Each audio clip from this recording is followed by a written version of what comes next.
That's the rallying cry heard from many of the nationwide protesters demanding justice for George Floyd and the hundreds of Black Americans who have died in police custody. It has inspired a nationwide debate about systemic racism and police brutality, but largely absent from the ongoing discussion is the role of guns. When the bottom line is we want fewer civilians killed by law enforcement, in order to achieve that goal, we should be addressing guns. Floyd's death did not involve a firearm, but most fatal police encounters do. Data suggests about 1,000 civilians are fatally shot by police each year, and Black Americans are disproportionately affected.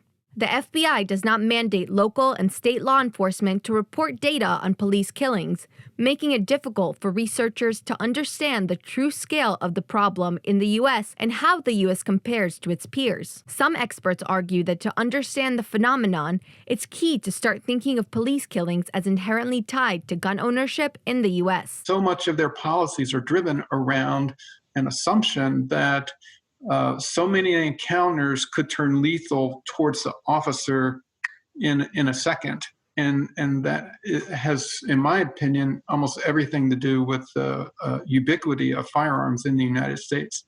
Roughly 4 in 10 homes have a gun in them, and every state allows the carrying of concealed weapons in some form. Another way of looking at it, Americans make up 4% of the world's population, but about 40% of the world's guns. What this all means is that guns present a constant potential threat to American police, and that an encounter between a civilian and a police officer can turn deadly in a second. Law enforcement in the United States is different in important ways from law enforcement in other countries.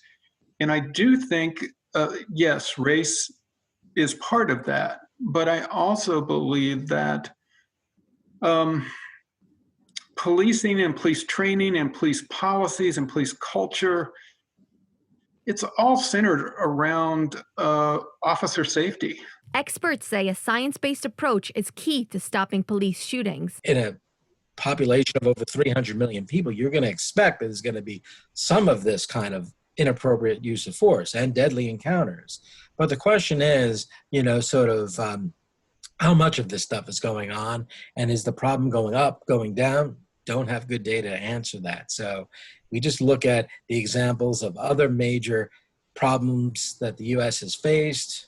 Data and science is a way forward to get at that. Stronger gun laws are also crucial to reform, they say. The two different things I think we need to be thinking of is sit down and redesign public safety systems to respond to the needs in the community.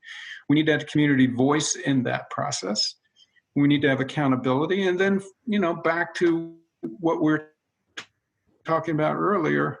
To achieve our public safety needs, we need stronger gun laws. Shira Tarlow, Newsy, Washington.